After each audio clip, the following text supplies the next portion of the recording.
नमस्कार साथियों। आज की इस वीडियो में हम धातु और अधातु के बारे में पढ़ेंगे। धातु और अधातु एक इंपॉर्टेंट टॉपिक है जिसके प्रश्न लगभग हर एग्जाम में पूछे जाते हैं। ये इतना इंपॉर्टेंट टॉपिक होने के बावजूद बच्चों के क्लियर नहीं हो पाता है। क्यों? क्योंकि बच्चों को यही नहीं पता चल पाता है कि यार इनमें से कौन सी धातु है, कौन सी अधातु है। आज की इस वीडियो में हम यही चीज सीखेंगे कि आप धातु और अधातु में डिफरेंस करना सीख जाओ। धातु का नाम सुनते ही, तत्व का नाम सुनते ही आप पहचान जाओ कि यार ये धातु है, ये मेटल है और ये नॉन मेटल है। या किसी चीज को, किसी तत्व को देखकर पहचान जाओगे कि ये धातु है, ये अधातु है। साथ के साथ हम परीक्षा उपयोगी प्रश्न भी पढ़ते चलेंगे।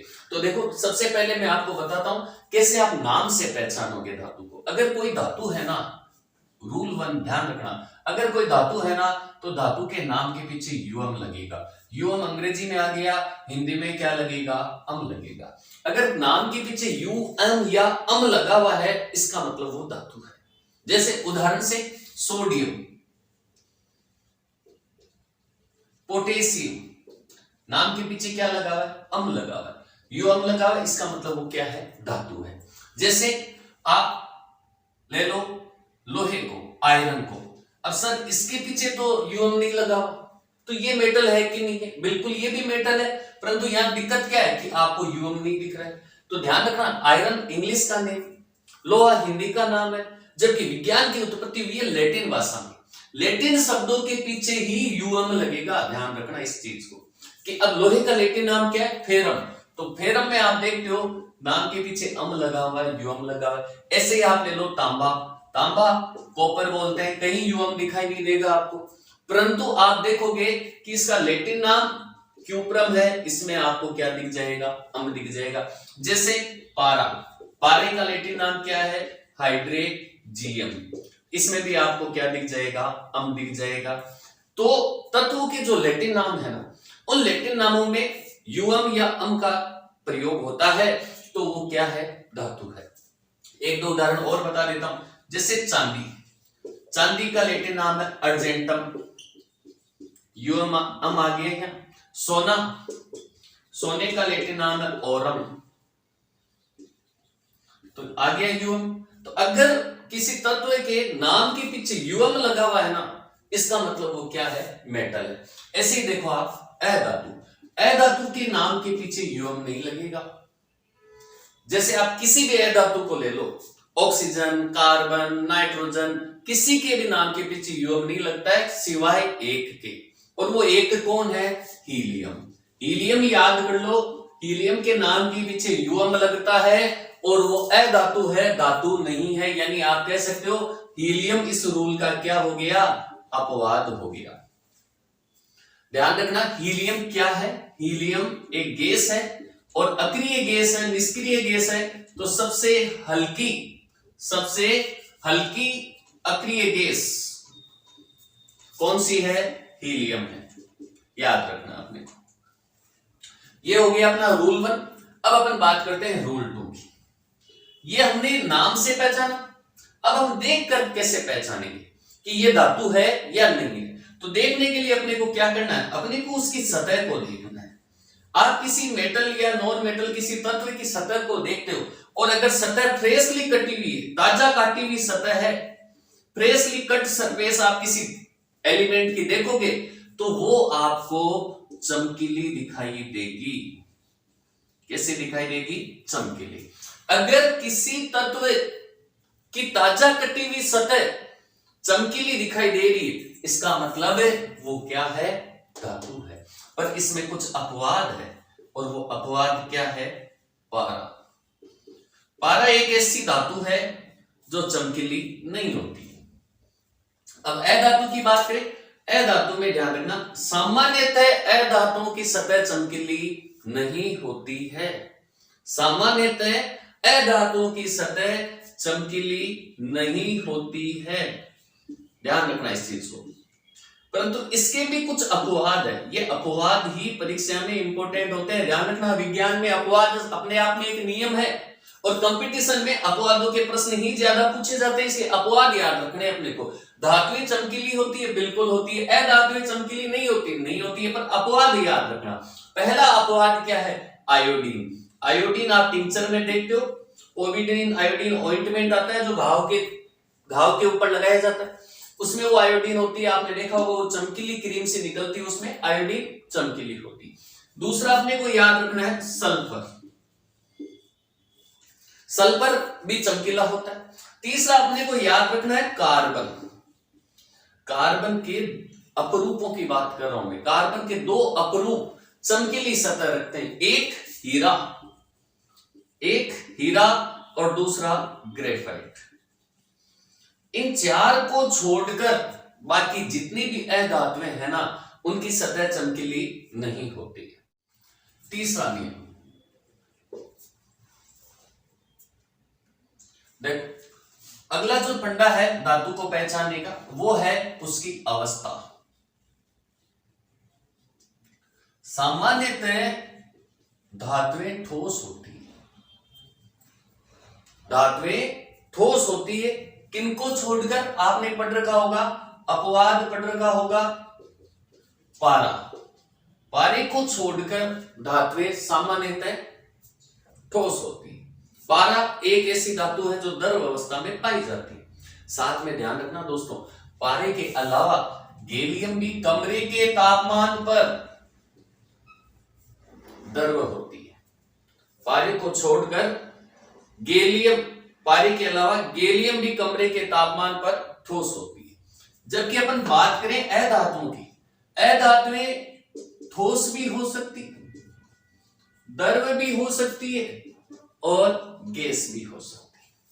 यानी अधातुओं में तीनों अवस्थाएं देखने को मिल सकती है। हमने देखा धातु के अंदर मोटे तौर पर ज्यादातर इन दो को छोड़कर अपने को ठोस ही अवस्था देखने को मिलती है। दूसरी अवस्था कौन सी देखने को मिली? द्रव अवस्था। यानी धातु कभी भी क्या नहीं हो सकती? गैस नहीं हो सकती। अगर कोई चीज गैस है, इसका मतलब वो क्या है? अधातु है। अधातु ठोस भी हो सकती है, द्रव भी हो सकती है, गैस भी हो सकती है। द्रव कौन सी होती है? द्रव अधातु एक ही है, और वो कौन सी है? ब्रोमीन। ब्रोमीन एक ऐसी अधातु है जो गैसीय अवस्था में पाई जाती है।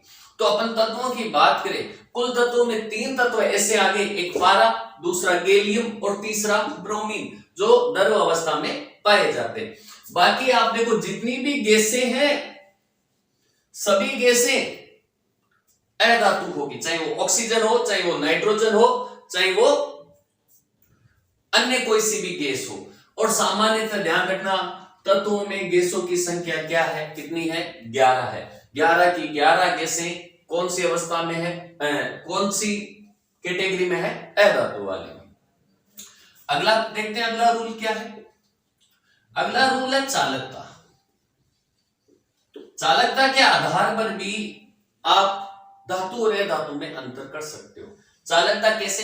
देखो, चालकता में आप 2 बातें ध्यान रखना, एक होती है उष्मा की चालकता और एक होती है विद्युत की चालकता। धातुएं उष्मा और विद्युत दोनों की सुचालक होती है। जो धातु होगी वो उष्मा और विद्युत दोनों की सुचालक होगी, जबकि अधातुएं उष्मा और विद्युत की कुचालक होती है। अब यहां आपको अपवाद याद रखना है। यहां अपवाद क्या याद रखना है कि पारा और लेड ये दोनों कुचालक होते हैं, जबकि कैटेगरी इनकी धातु वाली है। इधर आपको क्या अपवाद याद रखना है? ग्रेफाइट। इधर क्या याद रखना है? ग्रेफाइट, जो कार्बन का अपरूप है, ये विद्युत का सुचालक होता है। ग्रेफाइट को छोड़कर बाकी जितनी भी अधातुएं हैं वो विद्युत की कुचालक है। वैसे ही पारा और लेड को छोड़कर बाकी जितनी भी धातुएं हैं वो विद्युत और उष्मा की सुचालक है। देखो, उष्मा की कुचालकता, उष्मा की कुचालकता का मैं आपको क्रम बता रहा हूं। आजकल एग्जाम में इस क्रम से संबंधित प्रश्न पूछे जाते हैं कि सर्वाधिक कुचालक तत्व कौन सा है या सर्वाधिक कुचालक पदार्थ कौन सा है। तो ध्यान रखना, सर्वाधिक कुचालक पदार्थ होता है अभ्रक। इसके बाद नंबर आता है पोर्सिलिन, जिसे आप क्या बोलते हो? चीनी, मिट्टी। इसके बाद नंबर आता है अपने कांच का, और सबसे लास्ट वन होता है रबर। ये कुचालकता का क्रम है जो अपने को ध्यान रखना है। वैसे ही अपन यहां बात करते हैं सुचालकता की, तो ध्यान रखना सुचालकता के क्रम में सर्वाधिक सुचालक जो तत्व होता है वो होता है चांदी, अर्जेंटम, प्रतीक हो गया Ag, चांदी का। इसके बाद अपन बात करें तो हो जाता है कॉपर यानी तांबा। उसके बाद अगर अपन बात करें तो अपने को याद रखना है एल्यूमिनियम, और सबसे लास्ट में अपने को याद रखना है टंगस्टन। ये 4 तत्वों का क्रम अपने को ध्यान रखना है। ये क्रम कौन सा है? सुचालकता का। अगला नियम है, अगला फंडा है कठोरता। सामान्यतः जितनी भी धातुएं होगी ना वो कठोर होगी, वो मुलायम नहीं होगी। साथ में कठोर के साथ साथ वो प्रत्यास्थ भी होती है, यानी बल प्रयोग करके आप उन्हें खींचकर या बल प्रयोग करके आप उनकी लंबाई में वृद्धि कर सकते हो। तो धातुएं कैसी होगी? कठोर होगी। और कैसी होगी? प्रत्यास्थ होगी। जबकि अधातुएं मुलायम होती है और या कह सकते हो भंगुर होती है, यानी कठोर नहीं होगी। अब अपन बात करें इनके अपवादों की। सभी धातुएं कठोर होती है, 2 को छोड़ दो। एक लिथियम जो सबसे हल्की धातु है, मोबाइल बैटरी में काम में लेते हैं अपन। दूसरा सोडियम। ये 2 ऐसी धातुएं हैं जिन्हें आप चाकू से काट सकते हो, यानी कठोर नहीं है, मुलायम है। प्रत्यास्थता का मतलब होता है किसी को खींच कर लंबा करना, या किसी पर प्रहार करके, किसी पर बल प्रयोग करके आप उसकी लंबाई में वृद्धि कर सको, उसे हम बोलते हैं प्रत्यास्थ। सभी धातुएं प्रत्यास्थ होती है, किसको छोड़कर? पारे को छोड़कर। पारा एक ऐसी धातु है जो प्रत्यास्थ नहीं होती। अब अपन बात करते हैं अधातुओं में। सभी अधातुएं मुलायम होती है, एक को छोड़ दो। कौन सा? वो कार्बन का अपरूप है हीरा, जो सबसे कठोर प्राकृतिक पदार्थ है। सबसे कठोर प्राकृतिक पदार्थ अपन हीरे को बोलते हैं। आपने सामान्यतः कार्बन के 3 अपरूप पढ़ रखे हैं, हीरा, ग्रेफाइट और फुलरीन। फुलरीन मानव निर्मित अपरूप है, और ध्यान रखना फुलरीन हीरे से ज्यादा कठोर होता है। ये सबसे कठोर पदार्थ है, परंतु कौन सी कैटेगरी में? प्राकृतिक रूप से पाया जाता है उस आधार पर। फिर देखो धातुओं का अगला जो गुण है ना, वो गुण है आघात वर्धनीय।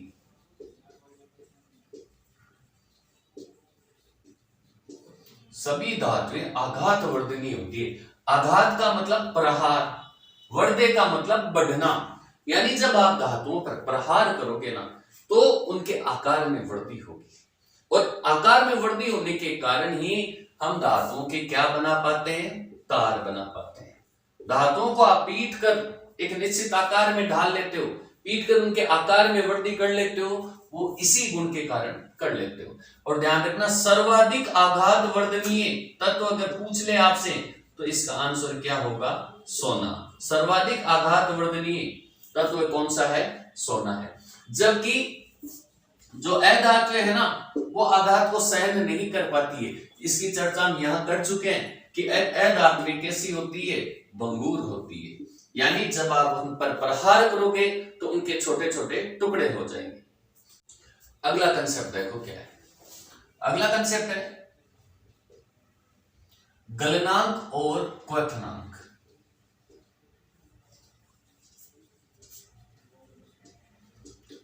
गलनांक और क्वथनांक। देखो गलनांक क्या होता है पहले तो ये समझो। गलनांक वो तापमान है जिस पर कोई ठोस अवस्था द्रव अवस्था में बदलती है, यानी वह तापमान जिस पर धातु पिघलना शुरू करेगी। और क्वथनांक किससे कहेंगे? जिस पर कोई द्रव अवस्था गैस में परिवर्तित होती है, यानी वह तापमान जिस पर कोई लिक्विड वाष्प में परिवर्तित हो रहा है, भाप में परिवर्तित हो रहा है। अब अपन बात कर रहे हैं धातुओं की, तो धातुओं के गलनांक और क्वथनांक उच्च होते हैं। वो आसानी से ना तो पिघलेंगे ना वाष्पित होंगे। उन्हें जब बहुत ज्यादा तापमान पर आप गर्म करोगे तब जाकर वो वाष्पित होंगे या गलेंगे। इसके भी अपवाद है दोस्तों। अपवाद क्या है? सोडियम, पोटेशियम और लिथियम। आपको पता है कि सोडियम को केरोसिन में डुबो कर रखा जाता है, अन्यथा वो आग पकड़ लेता है। इस कमरे के तापमान पर ही आग पकड़ रहा है तो वो धीरे धीरे, यानी उसका गलनांक और क्वथनांक कम है, धीरे धीरे वो नष्ट हो रहा है। आप किसी लोहे के टुकड़े को चूल्हे में डाल दो तो भी उसके कोई फर्क नहीं पड़ता है, जबकि सोडियम को आप खुले वातावरण में छोड़ते हो तो वो जलकर स्वयं को नष्ट कर लेता है, यानी पहले ठोस से द्रव या द्रव से गैस में परिवर्तित हो जाए। तो ये तीन तत्व अपने को याद रखना है। कौन कौन से? सोडियम, पोटेशियम और लिथियम। ये तीन ऐसे तत्व हैं जिनके गलनांक और क्वथनांक निम्न है। अब अपन बात करें अधातुओं में, तो ध्यान रखना अधातुओं के गलनांक और क्वथनांक निम्न होते, उच्च नहीं होते, यानी ये आसानी से पिघल भी जाएगी और वाष्पित भी हो जाएगी। यहां भी अपने को एक अपवाद याद रखना है। अपवाद क्या है? हीरा, डायमंड, सॉरी, अपवाद क्या है? ग्रेफाइट। ग्रेफाइट का मेल्टिंग पॉइंट हाई होता है, गलनांक हाई होता है, उच्च होता है, इसी कारण ग्रेफाइट का उपयोग किया जाता है। जैसे कोई ऐसा केस बनाना है जो अधिक तापमान को सहन कर सके तो अपन किसका यूज करते हैं? ग्रेफाइट का। जैसे वायुयानों के अंदर ब्लैक बॉक्स बनाने में ग्रेफाइट का इस्तेमाल किया जाता है। अगली अगर अपन बात करें अगले रूल्स की, अगला फंडा जिसके द्वारा आप धातु को पहचान सकते हो तो वो है घनत्व। अब ये सारी चीजें आपको देखने से तो पता चलेगी नहीं कि मेल्टिंग पॉइंट और बॉइलिंग पॉइंट कैसा है, गलनांक क्वथनांक कैसा है या घनत्व कैसा है, ये देखने से तो आपको पता नहीं चलेगा, परंतु इसके इनके प्रश्न परीक्षा में आते हैं। देखने से पता आपको चल जाएगा सतह चमकीली है, नाम से आपको पता चल जाएगा कि वो धातु है कि अधातु है। अब ये प्रश्न परीक्षा में पूछे जाते हैं तो ये सारी चीजें भी अपने लिए पढ़ना जरूरी है, क्योंकि इस वीडियो में मैं आपको धातु और अधातु से संबंधित सारे कंसेप्ट क्लियर करवाने जा रहा हूं। तो देखो घनत्व की बात करें अपन, धातु का घनत्व उच्च होता है, धातु का घनत्व उच्च होता है, जबकि अधातु का घनत्व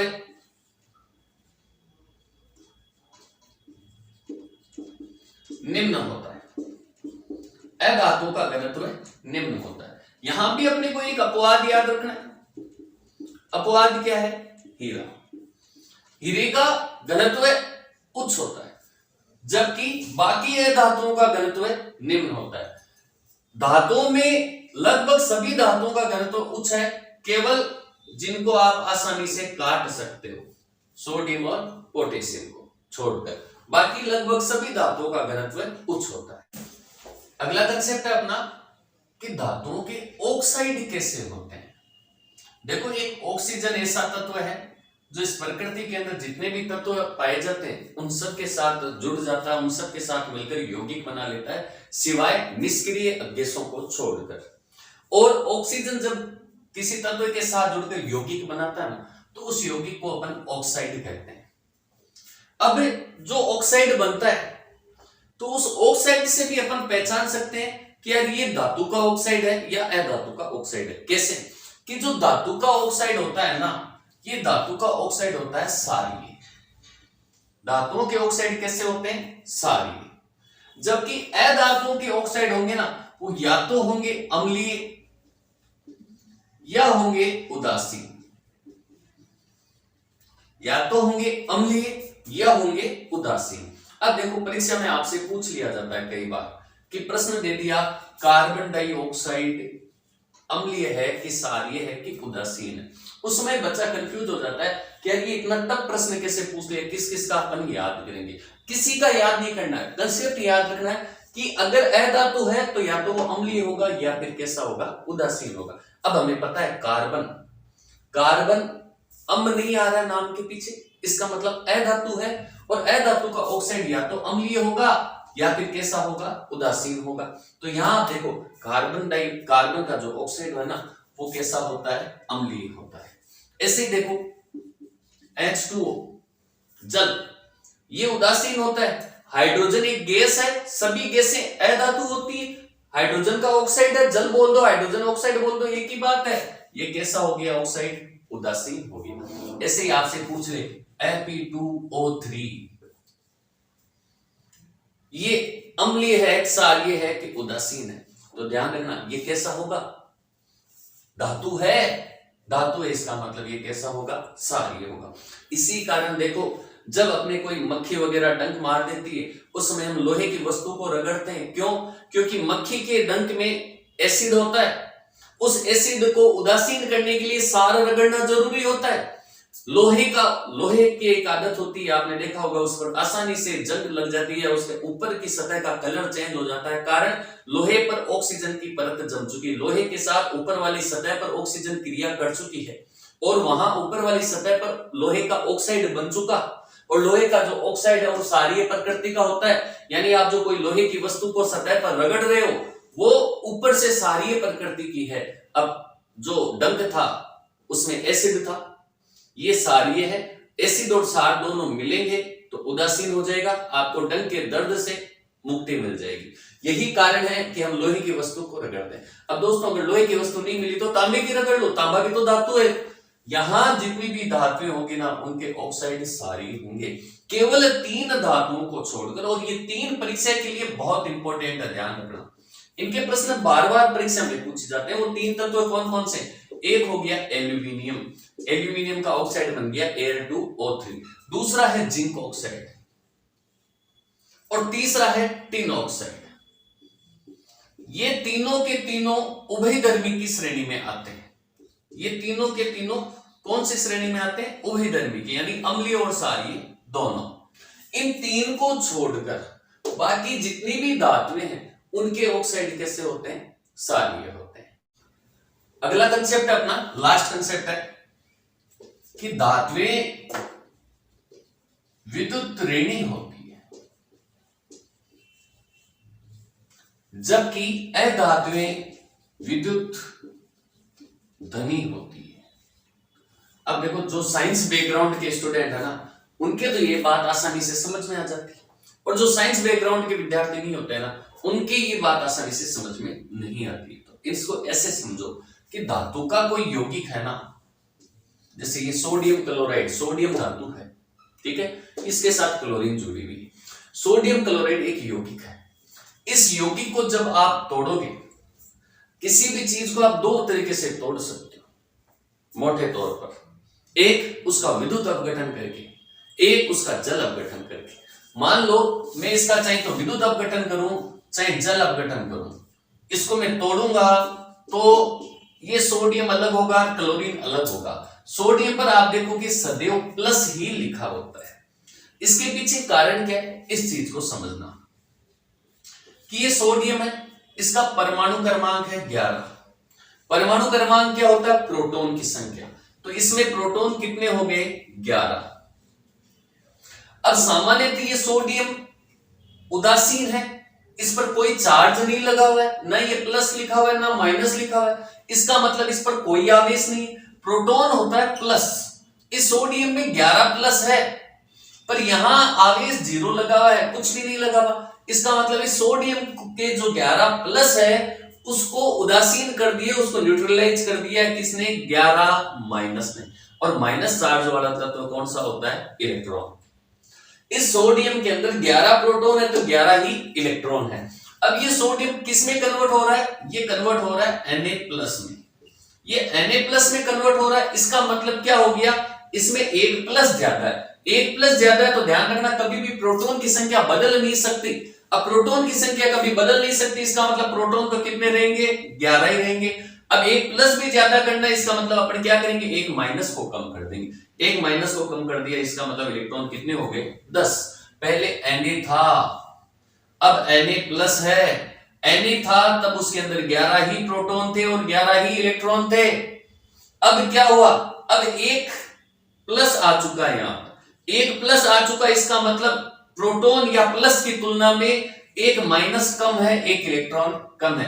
तो इसने क्या कर दिया? सोडियम ने, इस सोडियम ने अपने अंदर से 1 इलेक्ट्रॉन बाहर निकाल दिया, 1 इलेक्ट्रॉन बाहर निकाल दिया।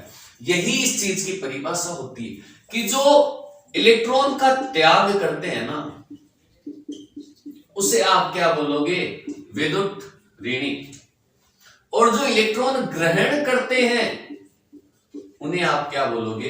विद्युत धनी। जैसे अगर ये समझ में नहीं आया तो अपन क्लोरीन के कंसेप्ट से समझते हैं। देखो क्लोरीन सामान्यतः यहां आप देखो कोई चार्ज नहीं है, इस क्लोरीन पर कोई आवेश नहीं लगा हुआ है, और क्लोरीन पर जब आवेश लगता है ना तो वो सदैव लगता है माइनस का। अब देखो क्लोरीन नाम के पीछे अम नहीं है, इसका मतलब वो धातु नहीं है, अधातु है। ये अधातु है और ये क्या करेगी? इलेक्ट्रॉन ग्रहण करेगी। क्लोरीन में 17 प्रोटॉन होते हैं। किसी भी तत्व में जितने प्रोटॉन होते हैं उतने ही इलेक्ट्रॉन होते हैं। इसमें 17 प्लस है, इसमें 17 माइनस होंगे तभी यहां आवेश 0 होगा। 17 प्लस 17 माइनस दोनों एक दूसरे को कैंसिल कर देंगे और यहां आवेश कितना हो गया? 0। अब यहां देखो आप, यहां माइनस लगा हुआ, यहां माइनस लगा हुआ, इसका मतलब क्या है कि यहां एक माइनस ज्यादा है। अभी मैंने आपको बताया था प्रोटॉन की संख्या कभी बदल नहीं सकती, तो क्लोरीन के अंदर प्रोटॉन होते हैं 17, तो ये प्रोटॉन तो रहेंगे 17 के 17, यानी प्लस कितने हो गए? 17। जबकि यहां एक माइनस ज्यादा करना है, माइनस एक ज्यादा करना है, इसका मतलब अपने को इलेक्ट्रॉन बढ़ाना पड़ेगा, और इलेक्ट्रॉन कितने हो जाएंगे? 18। माइनस बढ़कर कितने हो चुके हैं? 18, जबकि प्लस की संख्या उतनी है 17 की 17। यहां 17 प्रोटॉन थे, 17 ही इलेक्ट्रॉन थे, यहां 17 प्रोटॉन 18 इलेक्ट्रॉन हो चुके। इसका मतलब एक इलेक्ट्रॉन बढ़ चुका। बढ़ा क्यों? क्योंकि क्लोरीन ने क्या किया? इलेक्ट्रॉन को ग्रहण किया। तो ये विद्युत ऋणी और विद्युत धनी शब्द की परिभाषा है कि जो इलेक्ट्रॉन का त्याग करते हैं उन्हें आप क्या बोलोगे? विद्युत ऋणी, और जो इलेक्ट्रॉन को ग्रहण करते हैं उन्हें आप क्या बोलोगे? विद्युत धनी। धातुएं विद्युत ऋणी होती है और अधातुएं विद्युत धनी होती है। जो विद्युत ऋणी होती है ना वो सदैव क्या बनाती है? धनायन। जो इलेक्ट्रॉन का त्याग करेगी वो सदैव क्या बनाएगी? धनायन। ये विद्युत धनी जो इलेक्ट्रॉन ग्रहण करती है वो सदैव क्या बनाती है? ऋणायन। तो ये हमने धातुओं से संबंधित जितने भी कंसेप्ट थे उनकी चर्चा की। उम्मीद करता हूं कि वीडियो आपको अच्छा लगा होगा। अगर आपको वीडियो अच्छा लगा तो वीडियो को शेयर जरूर करें, साथ में कमेंट करके मुझे बताएं कि आपको अगला वीडियो किस टॉपिक पर चाहिए। धन्यवाद दोस्तों। जय हिंद, जय भारत।